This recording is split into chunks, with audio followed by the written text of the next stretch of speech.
Hey there, this is Eldonna Fernandez, thinklikeanegotiator.com, coming to you from James Malinchek's Big Money Speaker Bootcamp, and I am here on the blue carpet with Walt Grassl, and Walt is an amazing speaker. He has an amazing story. Welcome, Walt. Thank you, Eldonna. It's my pleasure to be here. So tell me a little bit, I'd like to know a little bit about your business, but share a little bit about your story, because you have an incredible story about how you started to become a speaker. Well, I worked at Raytheon, an aerospace company, for 37 years. I started when I was 17, and I worked my way up from a technician to a senior manager with terrible stage fright. And it got so bad in 2006 that my supervisor, my department manager, said, "You really need to do something about this." So I joined Toastmasters, but in my first 18 months, I only spoke 6 times. And then I went to some boot camps and tried to learn. And one of the low points was it was a humor boot camp, and I had to tell a 2-line joke that I wrote in front of a group of 20 people, and I couldn't tell it. My mind froze up, and I was holding my paper, my hands were shaking, and I had a hard time even reading it. But I was told that, if you could just get some laughs and do an open mic or do some comedy, that will really help you. Well, in March of 2009, I went to the Hollywood Improv. I did 5 minutes of stand-up in front of 200 people with a 2-drink minimum. And in the middle of my set, my mind went blank. I reached into my pocket, pulled out my set card, put it back, and it blanked again. I forgot what I just read. I pulled it out a second time, and everybody laughed. And that got me relaxed. I got through that set, and I felt so good. I then just kept taking improv classes, speaking as often as I could, and next thing you know, I'm retired, doing an internet radio show, speaking, and living a dream that was totally, you couldn't imagine it before that happened. Well, I can relate because I used to be petrified to speak in front of people, and I'm also a Toastmaster, as you know. But I got into Mary Kay to get over my fear of speaking in front of people, because the idea, I used to have to give briefings in the military, and I would just get red in the face, and I would shake, and I would sweat, and it was awful. But wouldn't you say the only way to get through that is to do it?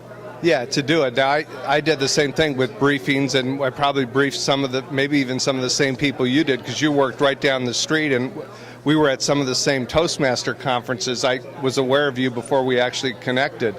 But yeah, it's you have to do it. The only way to get over your fear, and I thought I could get over it by just studying about it and learning about it, but I would get up there and the same things would happen. My mind would go blank. You have to get up on the stage, fight through it, realize it doesn't kill you, and every time you do it, it gets easier.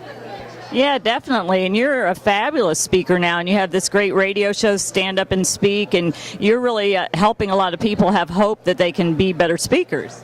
Yeah, that's the purpose of the show, is to put the stories of people who once had stage fright and have overcome it. And it's, they may not, when they hear my story, that may be, oh, that's cool, he did it. But when they hear story after story after story of people who have let stage fright not keep them in a box. They've stepped out, they're now doing great things because they didn't let their fear keep them in a box. It may be the 20th or the 30th story they hear, but hopefully eventually it encourages them to get out of their box and live a life that they couldn't imagine before.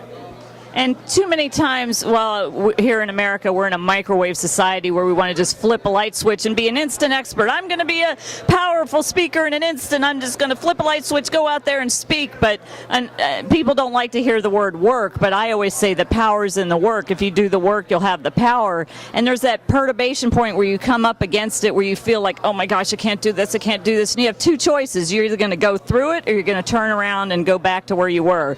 And going back to where you were is going to keep you stuck, and you and I both have done things where we've pushed through, and now look where we are. Yeah, and there's an expression, there's no elevator to the top, you have to take the stairs.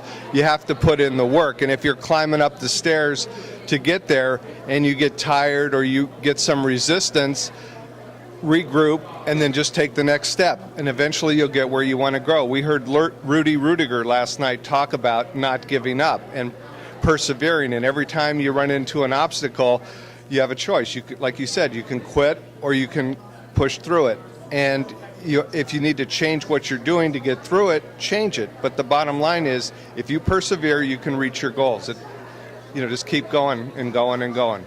Well, and a lot of times we need that coaching to go forward, and I've got several coaches in my life. James Malinchak is one of my coaches. Here we are at the Big Money Speaker Bootcamp. Tell me what brought you to the bootcamp. Well, through one of my coaches, Craig Duswalt. I met Craig at the Toastmasters Convention in August 2011. I went to his March boot camp. It was like 5 months before I was going to retire, and I wanted to try and figure out what I'm going to do when I retire. I was a man with a story, but I didn't know what I wanted to speak about, what I was going to do, and it helped me create my brand. Stand Up and Speak Up. It's where I learned about the radio show. And I saw James Malinchak speak a couple times. The second time I saw him, I said, I want to get involved with him. I signed up for his program, got his training materials. I'm here to hear him speak, and I'm looking forward to hopefully joining his mastermind if he'll have me. I'm sure he'll have you because you are awesome. Always like to be surrounded by great people, and you're one of the great people that I like to be surrounded by. Well, thanks, Eldonna. And that's one of the things with these different tribes I belong to. Darren LaCroix, the world champion of public speaking, his Champions Edge group, Craig Duswalt, James Malinchak, the type of people that these people attract. And when you're around positive can-do people instead of can't-do people who complain, it changes your outlook. Every time I come to an event, I get rejuvenated, motivated, and inspired by the people around me, not just the people that are up on stage. Yeah, and like I always say, surround yourself with people who hold you to a higher standard, not people who bring you down. And that's one of the things I teach in my Think Like a Negotiator live training, which you have been to. So since you've been to the training, how have your negotiation skills improved? They've been better, except for like with most trainings we do, when we first get the training, we are real avid, and then as time goes by, if we're not disciplined about how we incorporate what we learn, we can backslide a little bit. However, when I am in negotiating situations, I do think of what you said. And what was funny was the day that your training ended, we came home and we were negotiating to sell a piece of furniture to somebody on, that we did through Craigslist or something. And as Sydney and I were driving home, my girlfriend, we were basically coming up with a strategy. How are we going to handle this? And it became a game. And when you make things a game instead of a life or death situation, and you change the stakes and how you view the negotiation, it changes everything. It was fun, and we had a good negotiation with the people, and it was win-win, and it was great. And I encourage people to go to your training. It's not like any other training I've been to. I've told a couple people here at James's event about it and really recommended that they take it, because you take people out of their heads by playing the games that you play or put them in the scenarios, and it's just such an effective way to learn, because you forget, oh, I'm practicing this technique. It's not like turn around and face your partner and negotiate. You create these scenarios and you basically suspend your belief and you take yourself to another situation. And I mean, people get caught up in it. Some people, like, their true personalities come out and you go, whoa, calm down. This is, it is just an exercise. Don't kill me over this negotiation. But it's a great experience. I had a wonderful time. Well, I'm glad. And like something James says here is you need to be unique. You need to be unique and different to stand out. And I'm on the cutting edge of unique and different. And I'm just excited to watch people transform and be able to not only be better negotiators, but also be better people. It makes you a better version of yourself in their day-to-day life. Definitely. So, yeah, it's a great event. People really need to go to the Think Like a Negotiator event. When's your next one? Well, the next one's coming up in April. I have them twice a year in April and October. So alumni can come back, so you should come back because you can always get better and train your skills. Definitely. I'm seriously considering it. I got to look at my schedule, but I'll put it on one of the two. I'll be there. And if you need some help, I'll help behind the scenes if you need it as well. Okay, awesome. That's great. You got that on video. I'm going to hold him to that. I'm willing to commit. I'm not too proud. I'll put it out there. I'm a man of my word.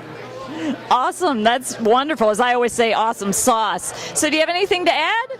No, thank you so much for the opportunity to visit with you and get a record of it, and sharing my story with your audience. Thank you so much.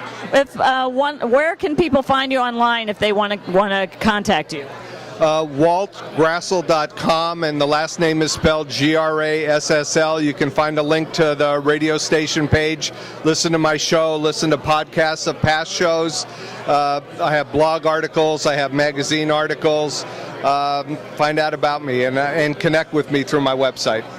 Awesome. Well, thanks so much for stopping by the blue carpet. Thanks for having me, Eldonna. I really appreciate it. Again, this is Eldonna Lewis Fernandez, thinklikeanegotiator.com, coming to you from James Malinchak's Big Money Speaker Bootcamp. See you on the blue carpet real soon.